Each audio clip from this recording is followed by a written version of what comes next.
This gorgeous little square actually has something to teach us about building. I mean, it probably has an awful lot to teach us about building. First up, look at these.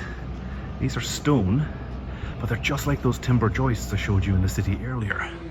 So they were copying what they were making in timber in stone because it was what they're familiar with, including those little drips to let the water run off. Because over time, stone will weather, not as quick as timber, but it will weather.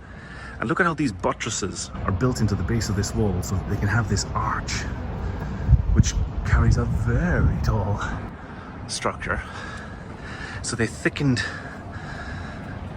the base course using stone, and they splayed it at an angle so that the force would be distributed into the ground. And of course, the great thing about coming to a place like this is that it's not Disneyland. People actually live here, and they're driving up and down on these cobblestones, going on their way to work. This place is magnificent, but it gets better. Look at that ceiling. So, that window is a Romanesque arch, just like the rest of that building. They're round, circular arches. But as they moved along the building, they began introducing pointed arches. And you can see that there's been damage. The building has moved, hard to say.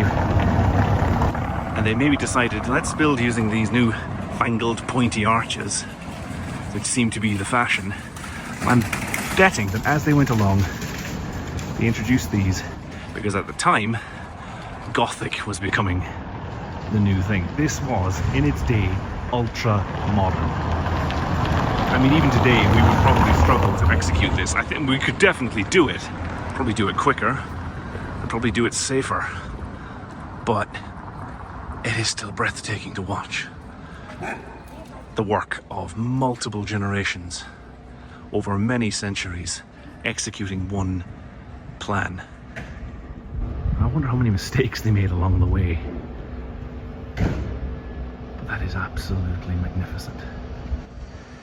And it's all there because of the pointed arch, the flying buttress. That's all about space in the walls for light, just like I showed you when I went inside. Even early in the morning, it is flooded with natural light, and it is an absolutely magnificent space.